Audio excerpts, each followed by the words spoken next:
G'day team, it's your old mate, the Kiwi stuck in traffic.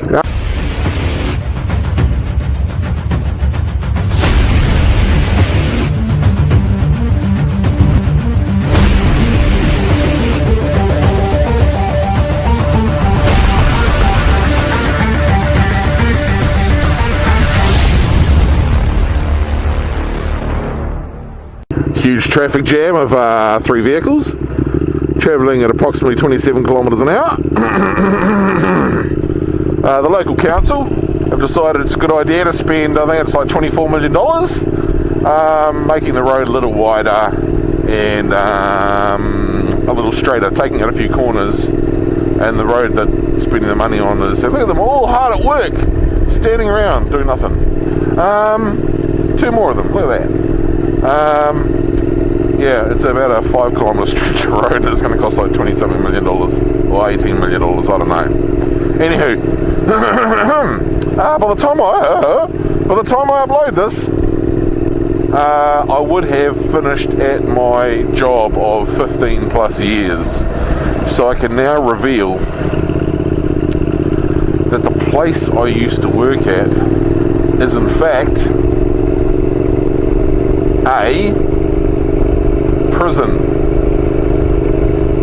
I've been a corrections officer or a prison officer since 2003, and it's been an interesting job, a very interesting job, but to say the least. The prison in which I worked has a maximum muster of 290 prisoners, which in the New Zealand prison estate makes us one of the, if not the smallest prison in our country. Our prison holds everything from minimum security prisoners all the way through to, well, we can house maximum security prisoners. Let's do this.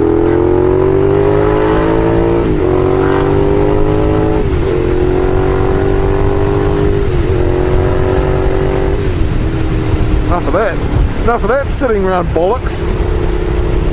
Yeah, so maximum muster of 290. We have everything from car thieves, fraudsters, pedophiles, murderers, rapists. If there's a law to break, we have them. Even people who like to fiddle with animals. So as I say, it's an interesting job. Without mentioning specifics, like specific people and those kind of things, I don't want to be breaching anyone's privacy and offending against the Privacy Act.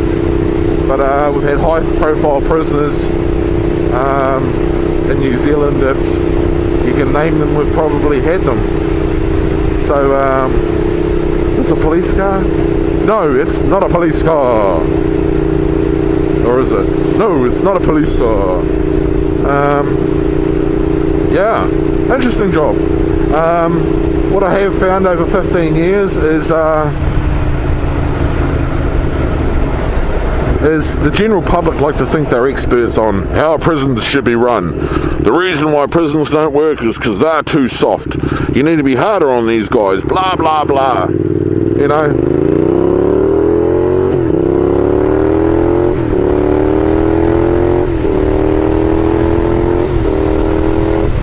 The fact of the matter is, everyone knows what a firefighter does. Everyone knows what a police officer does. Everybody knows what a paramedic or a ambulance officer does. Very few people have any idea, especially in New Zealand, how our prisons are run, unless you're a prison officer or you've been a prisoner. It is a very, very complex world. Things can change at the drop of a hat. We're one of the last correctional jurisdictions in the developed world to carry what I call tools. For example, pepper spray, batons, tasers, guns. The New Zealand prison system, we do not carry batons, we do not carry tasers, and we do not carry guns. As a matter of fact, we only received stab-proof vests about 3 years ago, and pepper spray about not even a year ago. I mean, that's pepper spray, independent carry pepper spray, the little one that cops wear. So we received that under a year ago, but we had like big canisters of pepper spray locked in a cupboard, and we've had access to pepper spray for probably 4 years. But it's not something we've always had.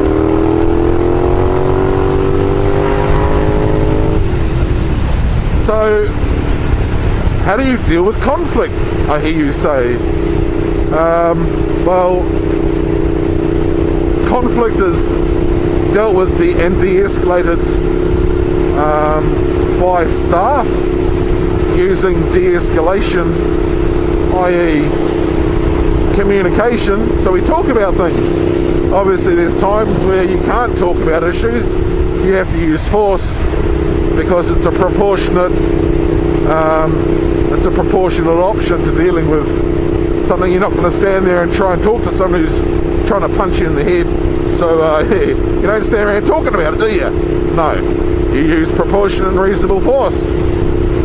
Anyway, I could go on for ages about how prisons in New Zealand work and my opinion on prisons. I could actually, shall I do a series? Shall I do a series on prisons? Put a yes or a no in the comments. Should Kiwi Badger talk about prisons? Furthermore, after that decision, if it's a yes, I'll take questions. How about that?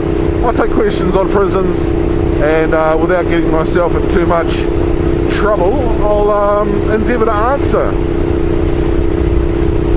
the questions. How does that sound, eh? Yeah. But yeah, 15 years working in a prison. I've seen some things the average person probably doesn't want to see. I've dealt with some things a lot of people probably couldn't imagine dealing with. I suppose a bit on my time, I was a what we termed back in the day a DLO, or a drug liaison officer. It was my job to coordinate intelligence-based surveillance and targeted searching of individuals and areas, i.e. cells, cars, yards, units, or inmates. And then I just went back to being a normal on-the-floor officer. Supplementary roles, I was a staff trainer as well as doing my normal turning keys and placing prisoners. I did that for about 12 years. So training people on all different kinds of stuff. I was in the ACR squad, which is the riot squad. I was in the riot squad for 4 years. And I am a police-trained hostage negotiator.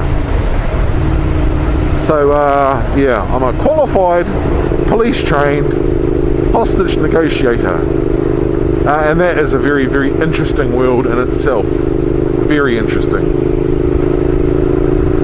Yeah, so after 15 years, I've kind of just become disheartened with the attitudes of people within my workplace, and the complacency and the lackadaisical attitude. And the prison's not a place where you can get complacent or become absent-minded, because that's when people get seriously hurt, and I, for one, do not want to be around when that happens. But anyway, shall I do a series on prisons? Let us know in the comments. Take it easy, be safe out there, be kind to one another, unless of course you're dealing with a dickhead, in which case they're a dickhead. Move forward. Stay shiny side up, work hard and be good to your mother. Kiwi Badger, out.